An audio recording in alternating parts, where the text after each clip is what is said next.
외국에 이런 얘기가 전해오고 있습니다. 어떤 젊은이가 이제 너무나 배가 고파서 죽기보다 싫은 구걸에 나섭니다. 그래서 어느 고급 레스토랑에 그 부부가 있는데 가서 구걸하니까 남편이 퉁명스럽게 거절합니다마는 아내가 $1를 줍니다. 그러면서 음식을 사드시고 용기를 내세요.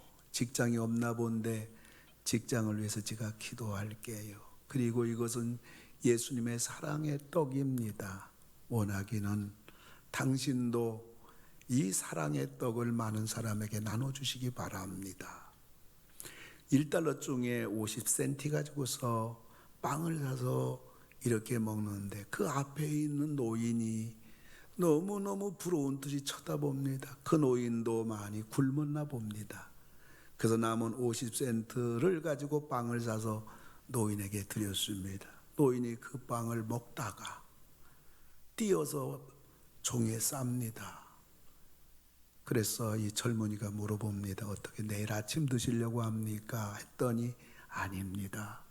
이 남은 빵을 제가 아는 신문파리 소년, 저 옆에 있는 소년에게 이 빵을 주려고 합니다 하면서 그 남은 빵을 소년에게 줍니다. 소년도 얼마나 배고팠는지 그 빵을 맛있게 먹던 중에 그 주인 잃은 개 한 마리가 앙상하게 뼈만 남아가지고 앞에 지나갑니다. 그러니까 그 빵을 띄어서 개에게 줍니다.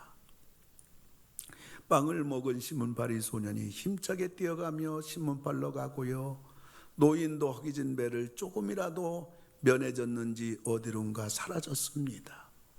이 젊은이는 그 여인이 준 $1, 예수님의 사랑의 떡입니다. 이것을 다른 사람에게 사랑을 나눠주세요. 그것이 가슴 속에 너무 고마워가지고 내가 뭘 할 수 있을까 하다가 그 주인 잃은 개, 주인을 좀 찾아줘야겠다. 그래서 이 개 목걸이 보니까 주소가 있어요. 그래서 그 개를 주인에게 찾아줍니다. 개 주인이 개를 보자 얼마나 반가워하는지 고맙다고 하면서 이 $10를 주면서 그 감사 인사를 합니다. 그러면서 보통 주인 잃어버린 개는 끌고 가기 마련인데 이렇게 양심 있는 젊은이, 우리 회사에 이런 사람이 필요합니다. 당신 내일부터 우리 회사에 출근해 주시기 바랍니다. 내용이 이런 내용입니다. 오늘 우리 교회가 이 땅에 세워진 지 36년, 오늘 하나님 앞에 감사 예배를 드리고 있습니다. 오늘 저는 이 뜻깊은 주일에 여러분들에게 이 땅에 남는 것 무엇일까? 영원히 남는 것은 뭘까? 우리는 분명히 반드시 이 땅에 뭔가를 남겨야 되고 영원히 남겨야 되는데 오늘 한 여인은 $1를 통해서 많은 사람들을 순간이나마 부유하고 생애에 용기를 주었다면 우리는 무엇을 남길 것인가? 오늘 사도 바울의 본문의 말씀을 통하여 세 가지를 생각해 봅니다. 우리도 어떻게 하면 남기는 인생이 될 수 있겠는가? 오늘 사도 바울은 첫째로 복음을 위해서 사는 것임을 말해 줍니다.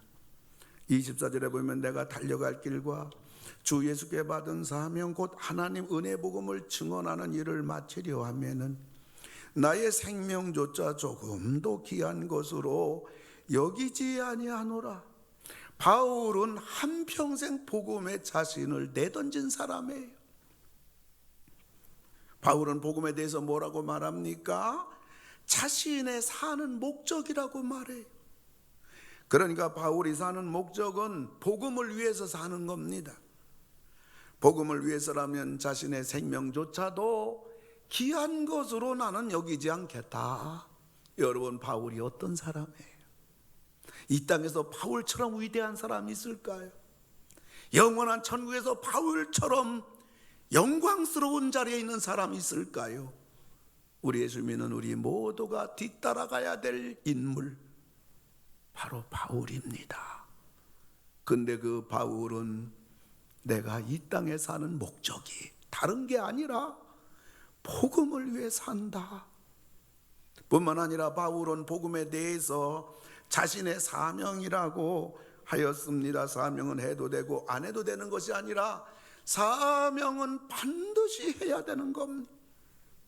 하나님은 36년 전에 이 땅에 우리 교회를 선교를 위하여 이 땅에 세워주셨습니다. 우린 이 사명 감당하기 위해서 36년 동안 중국의 신학교를 세우고 인도의 신학교를 세우고 태국의 신학교를 세워서 수많은 목회자들을 키워냈습니다. 그들이 지금 중국에서 인도에서 태국에서 교수가 돼가지고 그들 스스로 신학교를 세워서 수많은 신학교와 더불어서 수많은 목회자들을 그들 스스로 지금 배출해 내고 있습니다. 뿐만 아니라 우리 교회는 선교사님들을 여러 번 파송했을 뿐만 아니라 수십 명의 선교사를 후원하며 어려움 당하는 농어촌 교회를 36년 동안 뒷바라지하고 있습니다. 왜요? 이것이 바로 복음이기 때문입니다. 바울은 복음에 대해서 또 말하기를 은혜의 복음이라고 그랬어요. 은혜라는 말은 하나님이 거저주는 선물이라는 말인 것입니다. 우리는 부족합니다. 우리는 죄를 많이 범했어요. 우리는 구원받을 자격이 없어요. 그럼에도 불구하고 하나님이 거저주시는 은혜로 말미암아 예수를 믿게 되었고 성령으로 거듭나고 예수를 나의 구주라고 고백하면서 하나님의 자녀가 되었기 때문에, 구원받았기 때문에 여러분들이 오늘 이 자리에 앉아서 하나님을 예배드리며 하나님을 찬양하며 하나님을 섬기는 발자취로 오늘 여러분이 이 자리에 앉아 있는 것은 은혜의 복음 때문에, 거저 구원받았기 때문에 이 은혜로 오늘 여기에 있는 줄로 믿습니다. 은혜의 복음이다. 그리고 사도 바울은 복음에 대해서 생명보다도 가치가 있다. 나의 생명조차 이 복음을 위해서 나는 내 생명을 귀하게 여기지 아니하노라. 가치적인 면에서 왜 그래요? 우리의 목숨은, 우리의 생명은요, 이 땅에서 잠시 사는 한시적인 그러한 삶이지만은 복음은, 영생은 영원히 사는 거기 때문에 우리 생명하고 영생, 우리 생명하고 복음은 비할 바가 없는 겁니다. 그러므로 이 땅에서 가장 복된 사람은 누굴까? 가장 복받을 사람은 누굴까? 바로 복음을 위해서 사는 사람입니다. 그런 면에서 이 어려운 때에 우리 교회는, 여러분들은 우리 교단에, 그리고 처녀교회를 섬기는 일에 온 성도들이 월 1만 원이라도 동참하는 것 다 전부 복음을 위한 우리의 수고인 겁니다. 이 땅에 남는 거, 이 땅에 남는 건 복이 아니겠어요? 영원히 남는 거, 이거는 영원한 승리, 영원한 멸류관인 줄 믿습니다. 그건 뭘까요? 복음이에요. 뿐만 아니라 이 땅에 남는 거, 영원히 남는 것은 두 번째, 하나님을 위해 사는 겁니다. 오늘 바울의 눈물겨운 고백을 들어보세요. 24절에 은혜의 복음을 증언하는 일을 마치려 하면 나의 생명을 조금도 귀한 것으로 여기지 아니하노라. 사도 바울은 하나님을 위해서 내 생명을 조금도 귀한 것으로 여기지 않는다. 하나님은 우리가 믿는, 우리가 섬기는 신앙의 대상 아니에요. 하나님은 이 세상 창조한 분이에요. 하나님 우리를 만드신 분이에요. 우리 만드신 분을 우리가 섬겨야죠. 그분을 위해 살아야 되죠. 하나님은 인류의 흥망성쇠와 우리 개인의 우리 생사화복, 살고 죽는 거, 흥하고 망하는 것을 홀로 주장하는 분이에요. 하나님이 열면요 닫을 사람이 없어요. 하나님이 닫으면 열 사람이 없다고요. 절대 주권의 하나님입니다. 만사가 하나님 손에 있는 거예요. 잠새 한 마리 땅에 떨어지는 것도 하나님의 허락 없이는 불가능한 겁니다. 그렇다면 우리가 누구를 위해 살아야 하는가? 하나님을 위해 살아야 돼요. 그래서 사도 바울은 말하기를, 고린도전서 10장 31절 보면 우리 같이 한번 읽어요.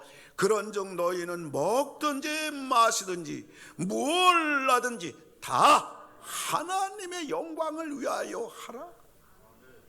우리가 사는 삶, 우리가 자녀 양육하는 목적, 우리가 직장 생활하고 사업하면서 우리가 돈 버는 그러한 모든 목적들, 이 땅에 왜 사는가? 하나님을 위해서.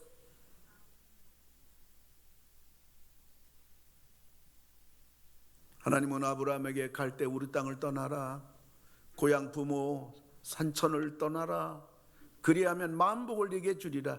그러나 하나님이 아브라함에게 그렇게 말씀하셨지만 아브라함은 99세 될 때까지 자식이 없는 그러한 참으로 아쉬운, 모든 사람들 다 자녀가 있지만은 그 옛날에 자식 하나 없는 그러한 사람이었어요. 100세나 되어서 그 아들을 주셨는데 이 아들이 청년이 돼가지고 이제는 그 아버지 늙은 애비 아브라함의 그 힘이 되어주고 우리 집안의 대를 이어줄 만한 나이가 되었을 때에 하나님은 아브라함에게 말씀하시를 네 아들 독자를 모리아 산에 번제물로 불태워 죽이라. 도대체 이해할 수 없는 하나님, 비상식적인 하나님, 너무나 잔인한 하나님. 많은 사람들은 말합니다. 야, 그 하나님 믿지 마라. 그 하나님이 밥 먹여주냐?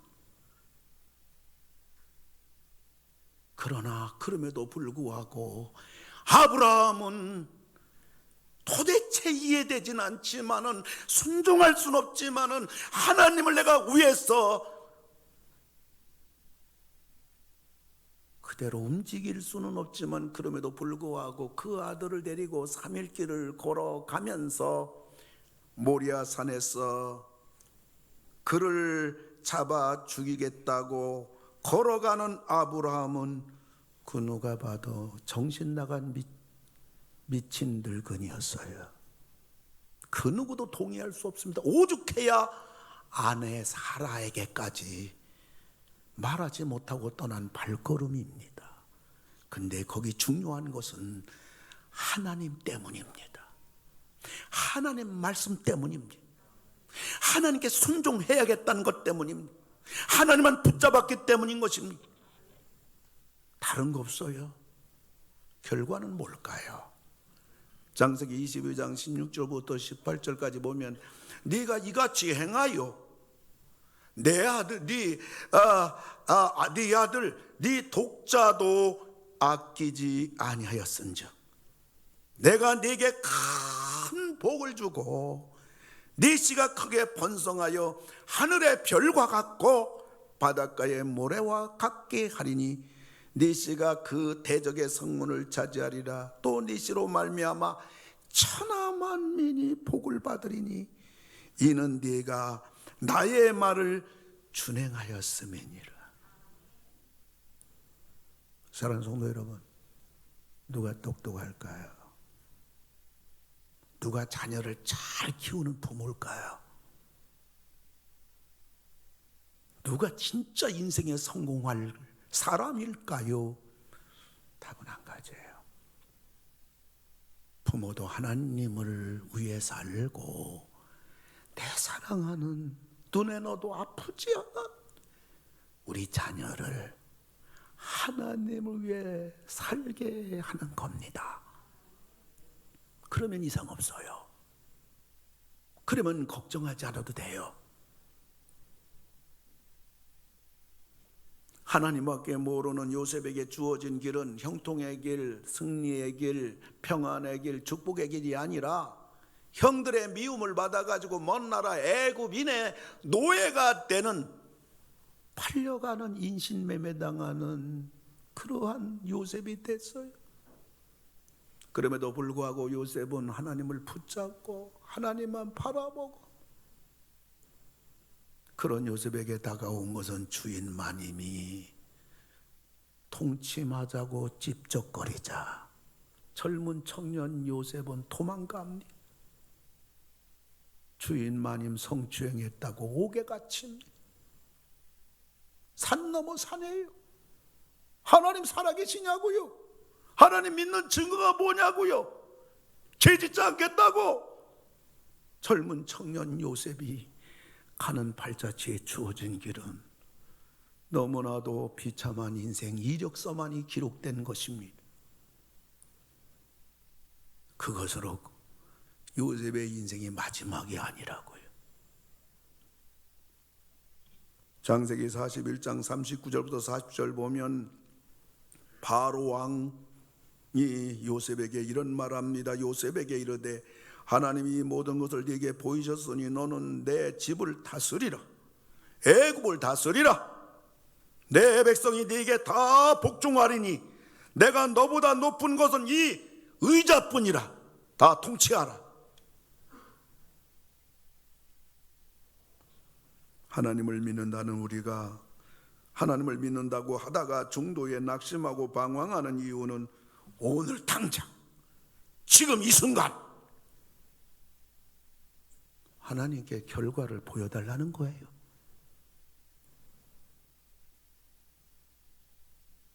(75세에) 부름받은 아브라함은 25년이라는 긴 세월이 지나서야 하나님의 약속이 성취되었습니다. 하나님의 약속한 대로, 우리가 믿는 대로 당장 되지 않는다고 해도 하나님의 영광, 그리고 나를 향한 하나님의 뜻이 이루어져 가는 과정이라는 것을 알고 하나님을 끝까지 붙잡고 끝까지 믿고 나가는 여러분 되기 바랍니다. 과정에서 탈락되지 마세요. 낙오자 되지 마세요. 어떤 사람이 세계 선교에 힘을 쓴 그 목사님을 위해서 헌금도 하고 또 목사님 선교 현장도 따라가기도 하고 그러는 가운데 하나님이 이 사람에게 복을 부어주시기 시작하는데 우리나라의 준재벌이 됐습니다. 그 목사님은 늘 고마운 그 믿음에 성도님을 위해서 기도해주곤 하는데 어느 날 기도하는 중에 성령께서 그 사람을 위해 기도하지 말라. 그는 나를 배반했느니라. 그는 우상을 섬겼느니라. 그를 위해 기도하지 말라. 그 음성이 들린 거예요. 그래서 알고 보니까 이 사람이 북한을 다녀온 거예요. 그래서 다짜고짜로 당신 김일성 우상에게 절하지 않았느냐고 지적하자 누가 그런 말 합니까? 심기가 불편한 기색으로 말합니다. 평양순환 공항에 내리면 즉시 김일성 광장으로 가는 것이고 꽃다발을 받게 되는 것이고 그 꽃다발을 김일성 동상 앞에서 놓고 다 그 앞에 고개를 숙여서 절하는 거 누구나 다 하는 거 아닙니까? 따지듯이 말하는 겁니다. 목사님 말합니다. 그것도 우상하게 절하는 겁니다. 성령께서 당신을 위한 기도를 중단하라고 하셨고 우상을 섬겼다고 말합니다. 빨리 회개하기 바랍니다. 그 사람은 순종하지 않았어요. 근데 일이 있고 나서부터 자기 회사와 연관된 회사들이, 하청업체들이, 그리고 자기 회사를 도와주는 회사들이 부도가 나기 시작하는데 자기의 그 엄청난 기업들이 연쇄 부도가 나고 결국은 다 망해버리고 말았어요. 이 회사가 조금 있으면 한국 30대 재벌 중에 하나가 될 회사입니다. 여러분, 하나님은 정확해요. 하나님은 분명합니다. 우리가 이 땅에 남는 게 뭘까? 영원히 남는 게 뭘까? 정말 다 우리 하나님의 사랑받기 원하고 하나님의 복받기 원하고 영혼이 잘된 같이 범사가 잘되고 강건하기 원하고 우리만 잘되기를 원치 않냐고 우리 자손들이 잘되기 원하고 우리 집안이 평안하고 우리 집안이 주님의 은혜 가운데서 복된 집안 되기 원하는 게 우리들의 간절한 마음의 기도 제목이고 소원인데 이것이 이루어지는 길이 뭘까? 하나님만 붙잡는 거예요. 하나님만 사랑하는 거예요. 아브라함을 향해서 미친 늙은 영가, 요셉을 향해서 네가 하나님 믿고 하나님 그렇게 순종했는데 되는 꼴이 그 꼴이냐고 수많은 사람이 비아냥거리지만은 내가 가는 길은 과정이다. 결국 하나님이 나를 도와준다. 내 눈물을 닦아준다. 내 이 부끄러운 자리에서 나를 반드시 영광스럽게 만들어주리라. 그 과정에서 낙심하지 아니하고 원망하지 아니하고 끝까지 갔던 믿음의 산 증인들이 히브리서 11장의 믿음의 영웅들로 나와 있는 겁니다.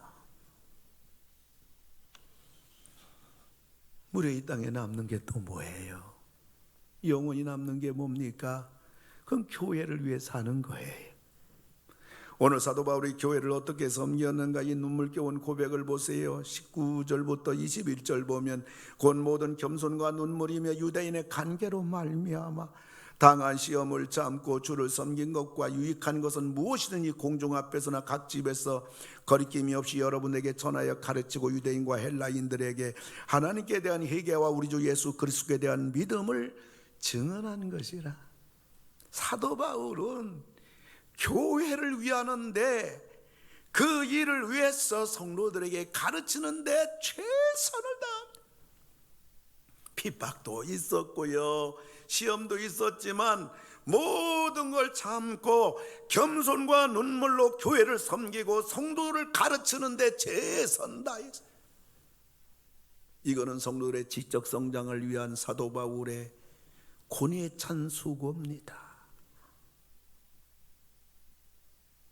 그리고 사도 바울은 섬기는데 최선 다했어요. 33절 34절 보면 내가 아무의 은이나 금이나 의복을 탐하지 아니하였고 여러분이 아는 바와 같이 이 손으로 나와 내 동행들이 쓰는 것을 충당했다.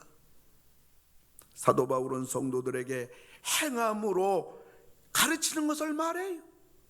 성도의 전인격적인 성장을 위하여, 신학적으로 보면 성화를 위해서 사도 바울은 최선을 다한 것. 사도 바울은 성도들에게 헌신하라고 가르치는 동시에 본인이 헌신했고, 성도들에게 섬기라고 가르치는 동시에 자신이 섬겼고, 하나님께 드리라고 가르치는 동시에 본인이 하나님께 드렸고, 성도들에게 복음을 전하라고 하는 동시에 자신이 복음을 전했어요. 본을 보였다는 얘기예요. 왜 그래요? 교회를 위해서, 성도들을 위해서 눈물로 기도하면서. 이것은 사도 바울이 온 힘을 다하여 교회를 섬긴 걸 말해요. 우리가 이 땅에 남는 것, 영원히 남는 것이 얼마나 중요한가를 새롭게 하는 일이, 지난주에 우리는 매스컴을 통해서 잘 알 겁니다. 삼성그룹 이건희 회장이 지난주 25일 날 78세로 세상 떠났어요. 그의 재산이 18조부터 20조까지 된다고 그래요. 그 아들 이재용 부회장이 내야 할 상속세가 대략 10조 원쯤 된다 그래요. 그의 재산 반을 정부에 내야 할 상속세라고 매스컴은 말합니다. 이건희 회장이 생전에 이 많은 재산 중에 선한 일을 위해서 기부하고 가난한 삼성 직원과 노약자들에게 5조원을 나눠 주었더라면 상속세는 5조 원만 내야 될 뻔했는데 얼마나 후손들에게 영광스러웠을까. 얼마나 대한민국 국민들에게 그의 선행으로 인해서 추앙받았을까. 근데 제 귀에 들려오는 얘기는 불쌍한 사람이다. 6년 동안 식물 인간이 된 불쌍한 사람이다. 그 말만 들려요. 그 말만 해요. 그렇게 자기 건강을 위해서 병원 세웠으면 뭐하나. 그 병원에서 그렇게 인생의 마지막을 돈이 쓴들 뭐하나. 그런 얘기만 들려요. 이 땅에 남긴 거 돈만 남겼어. 그 많은 재산이 자기 구원 하나 못 이뤘다고요. 다른 사람 한 명 구원시키지 못했다고요. 1996년 독일에서 그는 외치기를 우리 삼성이 사는 것은 마누라와 자식 말고는 다 바꿔야 된다. 그래서 삼성이 초인류 기업으로 발전했습니다마는 그러나 그는 자기 자신 하나 바꾸지 못했어요.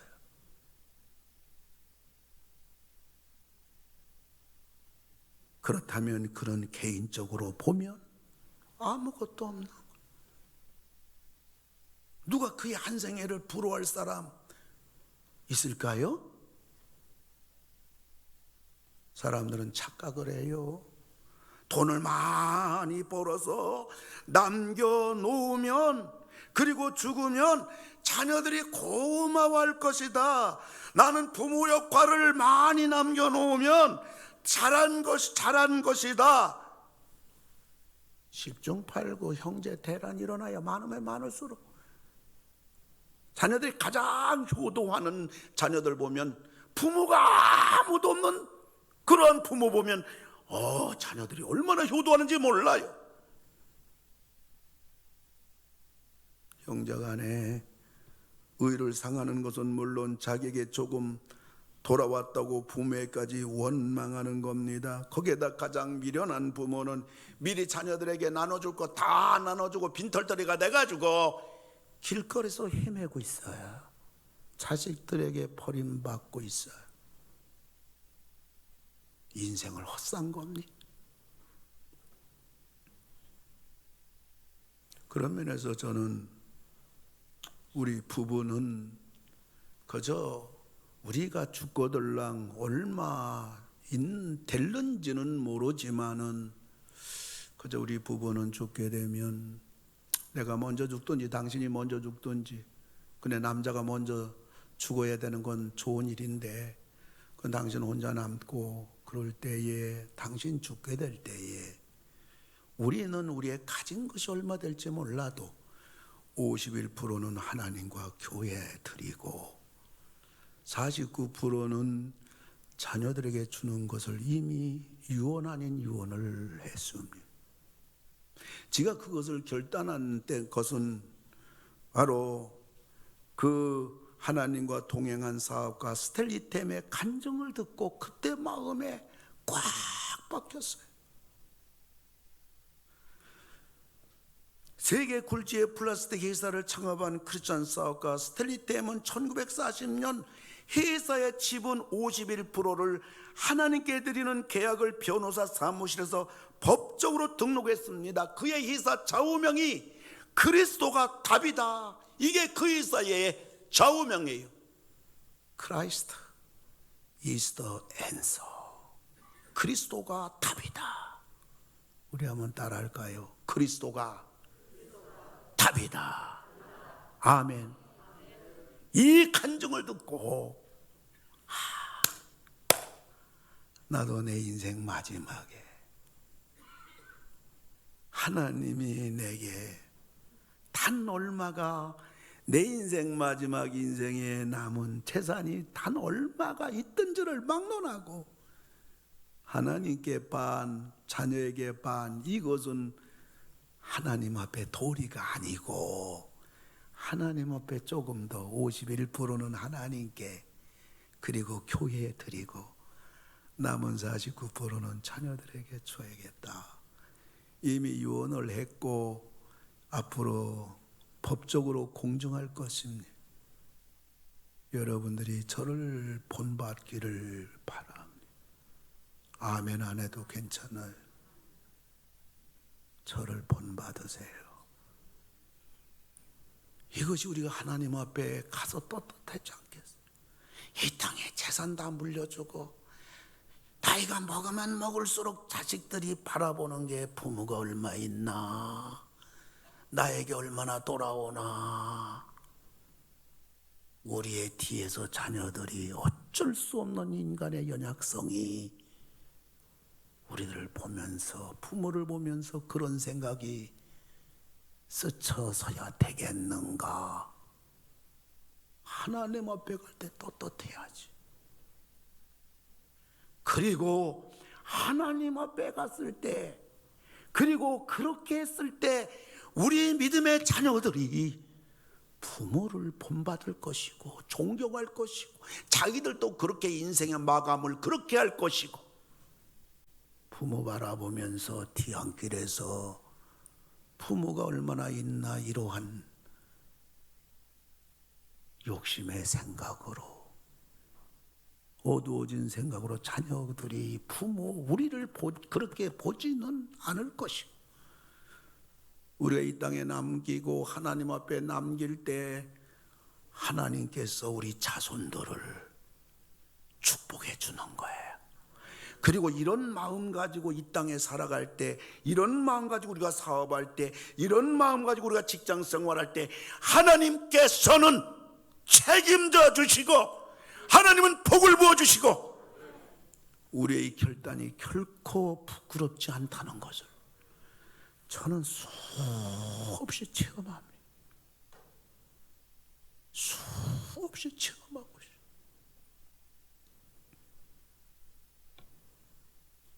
이건희 회장께서 72살 때부터 6년 동안 본인의 건강을 위해 세운 삼성병원에서 식물인간으로 지낸 거 우리가 잘 알아요.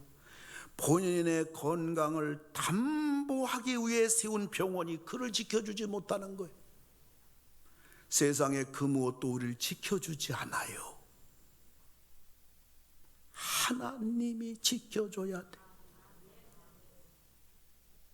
여호와께서 지켜주지 아니하면 파수꾼의 경성함이 허사해. 여호와께서 집을 세워주지 아니하시면 죽을 똥 살똥 해봐야 여러분 집이 세워지지 않아요. 자녀가 세워지지 않는다고요. 하나님이 지켜줘요.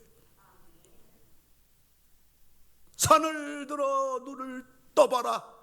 우리를 도울 분이 어디 있는가? 천지를 지으신 여호와께서로다. 하나님이 우리 21세기 모든 성도들을 다 지켜주시고 이 땅에 남길 것이 많이 있고 그것은 복이 되는 거죠. 영원히 남길 것이 많아서 하나님 앞에 설 때 우리 21세기 모든 성도들은 떳떳하게 서고, 떳떳하게 서는 그 자체가 이 땅에 살아가는 우리 자녀들을 하나님이 지켜주고 하나님이 복을 주는 거예요. 복음을 위해 살자. 하나님을 위해 살자. 교회를 위해 살자. 36년 동안 우리 교회 큰 교회 아니에요. 우리 성도들 가운데 돈 많은 성도 없어요. 다 그만해요. 그런데 수천 명이 못하는 이 복음을 위하여, 하나님을 위하여, 교회를 위하여 우리 교회는 이루었습니다. 밖에 나가서 말하면 깜짝 놀래요. 여러분들 고맙습니다. 감사합니다. 이 땅에 남긴 거, 영원히 남긴 거, 여러분들 그 귀한 행렬에 여러분들이 끝까지 여기까지 36년 동안 오셨으니 끝까지 우리 생의 마지막까지 가시고 여러분들 영원히 하나님 앞에 부끄럽지 않게 서시는 여러분 행렬에 끝까지 동참하시고 끝까지 길 가는 여러분 다 되기를 주님의 이름으로 축원합니다. 하나님 아버지 감사합니다. 사도 바울이 다메섹에서 예수님 만난 이후에 평생 걸었던 그 길을 우리 교회도 우리 성도님들도 36년 동안 걷게 하신 거 감사하옵나이다. 하나님, 저희들 이 땅 살아가면서 하나님 나라 위하여 많은 걸 남기게 하여 주시고 하나님 나라에 영원히 남길 것들도 많아지게 하여 주시옵소서. 이 땅에 남긴 것 통해서 복이 되게 하시고 영원히 남긴 것 통해 영원한 영광이 될 뿐만 아니라 영원히 남긴 그것이 물이 아래로 흘러가듯이 우리 사랑하는 귀한 자손들 천대까지 복을 주시옵소서. 역사의 황혼기에 더 어렵게 살아갈 우리 사랑하는 자손들 어둠 속에 비단에서 살게 하시고 혼란 속에 평안하게 살게 하시고 못 살겠다 전 세상에 아우성치는 현장 속에서도 하나님의 공급하시는 복으로 말미암아 기적의 감사의 눈물을 흘리며 살아가는 우리 복된 자손들 다 되게 하여 주시옵소서. 예수님의 이름으로 기도하옵나이다. 아멘. 이 시간 다 같이 자리에서 일어나서 주님 다시 오실 때까지 우리 찬양하시겠습니다.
이제는 교회 머리가 되시는 우리 주 예수 그리스도의 은혜와 우리 인간의 생사와 복 주관하시는 하나님의 귀하신 사랑하심과 이 땅에 남기고 영원히 남기는 길을 가도록 우리의 욕심을 제어시키시고 성령을 따라가도록 역사하시는 성령이 우리와 함께 하심이 30년 동안 돌보신 하나님 은혜와 성들의 눈물을 흘린 헌신과 땀방울로 세계 복음화를 위하여 달려온 몸된 제단 위에 10년, 20년, 30년을 초지일관 아버지 교회를 부여잡고 헌신하며 충성한 귀한 주의 백성들 위해 가정 위에 이제로부터 영원 무궁토록 함께 하실지어다.